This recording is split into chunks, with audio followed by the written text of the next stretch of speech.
जोहार दोस्तों, आप सबों का स्वागत है जेके स्टडी चैनल में। तो आप सभी को कैसे हैं? आशा करते हैं आप लोग अपने अपने घरों में सुरक्षित होंगे और अपना ध्यान दे रहे होंगे। तो हमने पिछला जो क्लास किया था वो है आपका लोक शिष्ट साहित्य से संबंधित, जो आपका बन केवरा भाग 1 पुस्तक से लिया गया है।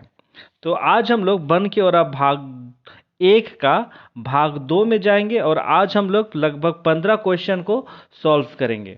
तो आज हम लोग जो बन केवरा भाग 1 का जो क्वेश्चन है वो हम लोग देखेंगे। और आप सभी को जानते हैं कि जेएसएससी सीजीएल का एग्ज़ाम को पोस्टपोन्ड कर दिया गया है अगले डेट के लिए। डेट आप सबों के सामने जल्द ही आ जाएगा, इसलिए आप लोग ज़्यादा परेशान ना होएं और अपनी जो तैयारी है उस पर एकदम ईमानदारी के साथ लगे रहे। ठीक है, क्योंकि इतना तो कंफर्म है कि एग्ज़ाम होना ही है, इसलिए आप लोग नेगेटिव मत होइए, हमेशा पॉजिटिव होके तैयारी कीजिए। तो जो भी हम लोग जानते हैं कि जो जेएसएससी सीजीएल का जो सिलेबस है उसमें नागपुरी में बन केवरा जो लोक साहित्य शिष्ट लोक साहित्य जो है उसी से हम लोगों को बन केवरा भाग 1 को भी देखना है। तो उसी से लेके मैंने ये क्लास शुरू किया है। जो एमसीक्यू है वो जो हर एक परीक्षाओं के लिए काफ़ी महत्वपूर्ण होंगे। तो चलिए बिना किसी देरी के आज की इस वीडियो को, आज की इस क्वेश्चन सीरीज को शुरू करते हैं। तो सबसे पहला क्वेश्चन है आपके सामने, पौराणिक गौरी नंदन शर्मा, पौराणिक गौरी नंदन शर्मा कर कौन रचना बन केवरा भाग 1 में संकलित आहे। आपको बताना है पौराणिक गौरी शंकर जो हैं, शंकर बोलते हैं नंदन शर्मा, उनका कौन सा रचना है जो बन केवरा भाग 1 में संकलित किया गया है। ऑप्शन देखिए, प्रगटे श्री कृष्ण, ऑप्शन बी राम रघुवरे, ऑप्शन सी राम जन्म, ऑप्शन डी सीता स्वयंवर। तो इसका सही जवाब आपको बताना है। इसका सही आंसर क्या होगा?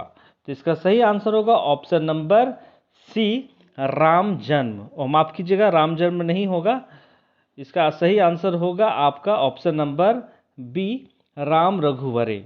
ठीक है, जैसे मैं अभी कंफ्यूज हो गया राम राम को देख के, तो इसको भी आप लोग ध्यान दीजिएगा।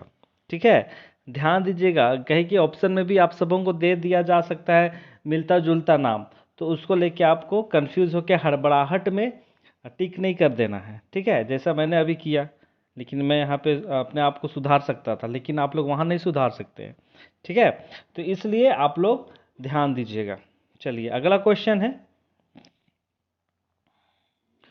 कवि अर्जुन भगत कर कौन रचना भाग बन केवरा भाग 1 में संकलित आहे। कवि अर्जुन भगत। ठीक है, तो क्वेश्चन में हम इनके ई भी देखे कि जो जैसे यहाँ नाम देवल है अर्जुन भगत, तो क्वेश्चन में ये भी आ सकेला कि जो अर्जुन भगत है के नागपुरी जो साहित्य में का है के, मतलब अर्जुन भगत का है के क्या है, कवि हैं, लेखक मतलब कवि हैं, निबंध लिखने वाले हैं, मतलब क्या है वो, इस तरह का क्वेश्चन आपको पूछ सकता है। तो इसलिए आपको ये भी ध्यान देना है कि अर्जुन भगत कौन है। ठीक है, तो आपको यहाँ पे क्वेश्चन बताना है कि कवि अर्जुन भगत का कौन सा रचना है जिसको बन केवरा भाग 1 में संकलित किया गया है। ऑप्शन ए है बाजा, ऑप्शन बी है मांदर, ऑप्शन सी है नगेरा, ऑप्शन डी है बांसुरी। तो इसका सही जवाब क्या होगा? तो जो कवि है अर्जुन भगत, उसका जो रचना है वो है आपका ऑप्शन नंबर ए बाजा, जिसको बन केवरा भाग 1 में संकलित किया गया है। ठीक है, चलिए अगला क्वेश्चन हम लोग देखेंगे। अर्जुन भगत, अर्जुन भगत कौन है? कवि है। अर्जुन भगत कर काव्य रचना कौन राग में आहे। आपको बताना है कि अर्जुन भगत जो है उसका जो रचना होवेला, उसका जो कविता होवेला, उसका जो कविता का जो रचना है वो किस तरह का राग का होता है, आपको ये बताना है। ऑप्शन है कि फगुआ, ऑप्शन बी है कि फगुआ पछारी, ऑप्शन सी पावस, ऑप्शन डी झुमैर। तो इसका सही आंसर क्या होगा? तो अर्जुन भगत का जो काव्य रचना होता है जो वो है आपका फगुआ फगुआ पुछारी, ठीक है, फगुआ पुछारी राग का होता है। मतलब फगुआ जो आपका महीना जो होता है, फागुन माह होता है, वो सब में उसके कविता का प्रयोग किया जाता है। उसी को संबंध में रख के अपना कविता की रचना की जाती है अर्जुन भगत के द्वारा। अगला क्वेश्चन, प्रफुल्ल कुमार राय, ठीक है, प्रफुल्ल कुमार राय अपन पद रचना में के सरग ठाव भूया कहे।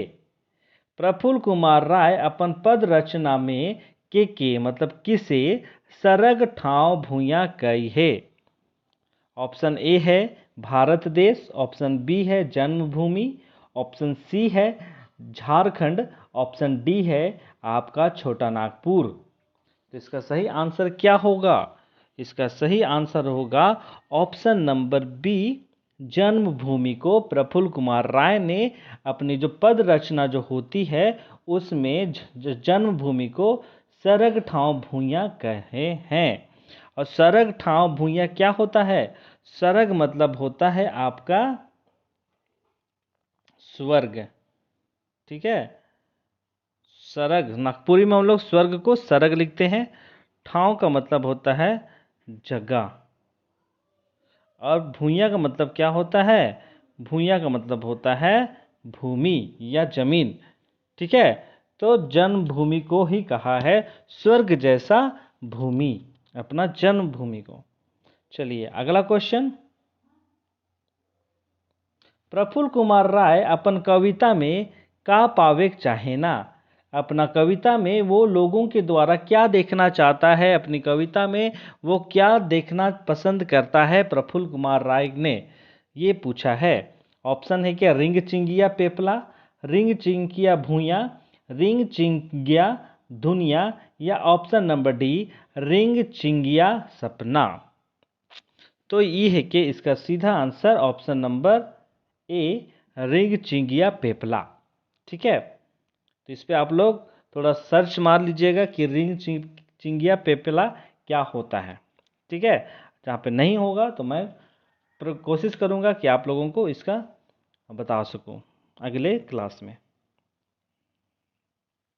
अगला है, कवि मृत्युंजय नाथ शर्मा कौन उपनाम से रचना लिखें। कवि मृत्युनाथ शर्मा का जो रचना है के, तो उसमें उपनाम का है के, ठीक है, ये हम इनके बताए थे। कवि मृत्युंजय नाथ शर्मा कौन उपनाम से रचना लिखें, ये हम इनके बताए थे। ऑप्शन देख भाई, महाकवि, जयनाथ, राजनाथ, शिवनाथ। तो इसका सही आंसर क्या होगा? इसका सही आंसर होगा ऑप्शन नंबर बी, जयनाथ, ठीक है। उपनाम मतलब जयनाथ के नाम से उसने रचना लिखा है। अगला है,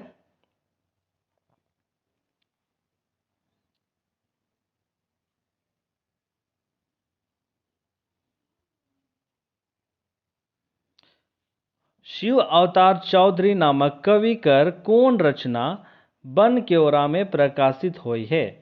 शिव अवतार चौधरी नामक कवि कर कौन रचना बन क्योरा भाग 1 में प्रकाशित हुई है।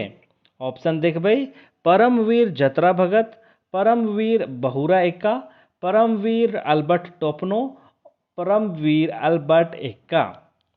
तो आप सबों को यहाँ पे तुक्का मारने की भी आवश्यकता नहीं है, क्योंकि जो हमारे झारखंड में मात्र एक ही व्यक्ति हैं जो स्वर्गीय हैं, जिसकी मृत्यु हो चुकी है। सिर्फ उन्हें ही झारखंड में मात्र एकमात्र यही हैं जिन्हें परमवीर का उपाधि दी गई है।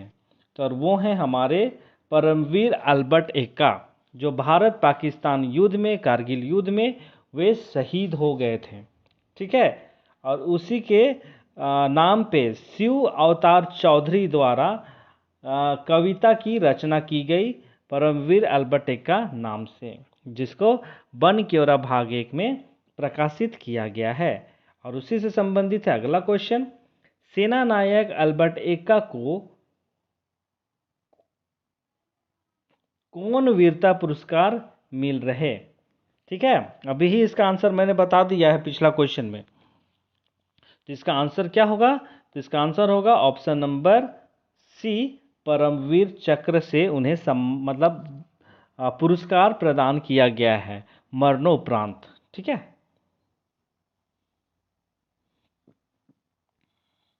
शिव अवतार चौधरी अपन कविता में कहाँ कर वीर सपूत कर वर्णन कैर है? शिव अवतार चौधरी अपन कविता में कहाँ कर वीर सपूत कर वर्णन कैर है? ऑप्शन देख भाई, रांची कर, खूटी कर, सिमडेगा कर या कोनो नहीं। तो इसका सही आंसर का हुई? तो इसका सही आंसर का हुई, जैसा पिछला क्वेश्चन में हम देख रही कि जो शिव अवतार चौधरी है के उकर रचनाकार का नाम रहे परमवीर अल्बर्ट एक्का। तो जो अल्बर्ट एक्का है के ना वो रांची कर रहे, ना खूटी कर रहे, ना सिमडेगा कर रहे, तो कहाँ के रहे? तो ये जो है कि अल्बर्ट एक्का वो हम इनकर रांची कर पड़ोसी राज्य जिला गुमला जिला, ठीक है, झारखंड कर गुमला जिला में रहे। ठीक है, तो इकर आंसर का हुई ऑप्शन नंबर डी। लेकिन अगर गुमलक अगर ऑप्शन में रहतलक तो गुमला आंसर सही होतलक। ठीक है, अगला क्वेश्चन, कवि सहनी उपेंद्र पाल नहन अपन रचना में के जीवन देखकर बात कैर है? कवि सहनी उपेंद्र पाल नहन, ठीक है, कवि का नाम है सहनी उपेंद्र पाल नहन, अपन रचना में के जीवन देखकर बात कर रहे हैं। ऑप्शन देख भाई, जन्मभूमि के, वसुधा के, सौरमंडल के, प्रकृति के। तो इसका आंसर क्या होगा? इसका सही आंसर होगा ऑप्शन नंबर बी, वसुधा को। ठीक है, वसुधा को ही जीवन देने की बात कही गई है उसकी रचना में, कविता में, सहन उपेंद्र पाल नहन कवि के द्वारा। अगला क्वेश्चन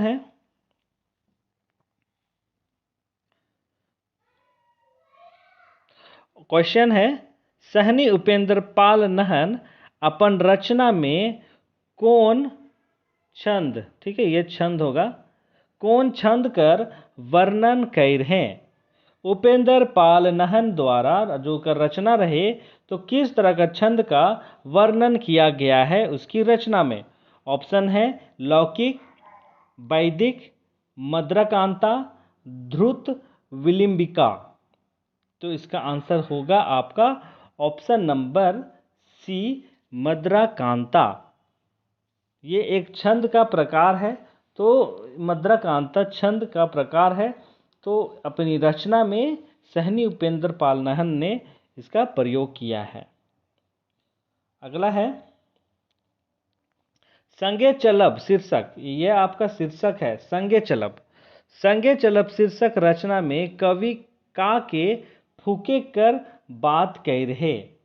संगे चलब शीर्षक रचना में कवि मतलब संगे चलब का है कविता। ठीक है, तो संगे चलब जो कविता है के तो उकर में जो रचनाकार है के कवि है के वो का फूके कर बात करत थे? ऑप्शन है के नरसिंहा, ऑप्शन बी है के रणभेरी, ऑप्शन सी भैर, ऑप्शन डी बांसुरी। तो इसका सही आंसर होगा ऑप्शन नंबर सी, माफ कीजिएगा सी नहीं होगा, तो इसका सही होगा ऑप्शन नंबर बी, रणभेरी। ठीक है, रणभेरी इसका सही आंसर होगा। चलिए अगला क्वेश्चन, बन केवरा भाग 1 में छपल सितक बूंद शीर्षक रचना कर कवि के हेके? सितक बूंद कविता कर रचना मतलब कवि के हेके, कविता कर लेखक, कविता कर कवि के हेके, ये हम इनके बताए थे। ऑप्शन ए है के doctor Bhubaneswar Sahu, option B है के डॉक्टर भुवनेश्वर माफ कीजिएगा राम प्रसाद साहू, ऑप्शन सी है कि doctor Bhubaneswar Anuj, option D है कि डॉक्टर त्रिवेणी नाथ साहू। तो इसका सही आंसर क्या होगा? तो इसका सही आंसर होगा सितक बूंद के रचनाकार या कवि का नाम है आपका भुवनेश्वर अनुज, डॉक्टर भुवनेश्वर अनुज। ठीक है, चलिए अगला क्वेश्चन। बन केवरा भाग 1 में कौन कवि जिंदगी के एक ठो सितक बूंद माइन है? इसका आंसर क्या होगा? कौन कवि, बन केवरा 1 का कौन कवि है जो अपनी जिंदगी का एक ठो सितक बूंद माइन है? इकर सही आंसर का होवी आपके बताइक है। अगला को इसका सही आंसर क्या होगा? तो इसका सही आंसर क्या होगा आपको बताना है। तो इसका सही आंसर होगा आपका, यहाँ पे थोड़ा मिस्टेक हो गया है, भुवनेश्वर की जगह साहू की जगह पे अनुज डाल दीजिए। ठीक है, अनुज, भुवनेश्वर अनुज के द्वारा इसका पिछला क्वेश्चन ही इसका आंसर होगा। ठीक है, डॉक्टर भुवनेश्वर अनुज ने सितक बूंद नाम का कविता लिखा था। तो इसका सही उसी के द्वारा भुवनेश्वर अनुज ने ये कहा है जिंदगी के एक ठो सितक बूंद माना है अपने जीवन में। ठीक है, चलिए और ये आज का आखिरी क्वेश्चन। बसंत नामक गीत रचना में कवि केकर सुंदर चित्रण कैर है? बसंत नामक, ठीक है, बसंत नामक एक गीत है के कविता है के उकर में कवि केकर सुंदर चित्रण कैर है, ये हम इनके बताए है। ऑप्शन है के नाना दादी नाला मनक, नाना गद वृक्ष बनक, नाना किस्म कर फूल, नाना किस्म कर फर। तो आपका आंसर क्या होगा? तो इसका आंसर होगा ऑप्शन नंबर डी, माफ कीजिएगा सी, नाना किस्म का फूल, जिसकी सुंदर चित्रण किया है बसंत नामक कविता में, रचना में। ठीक है, तो चलिए ये आज का आखिरी क्वेश्चन था।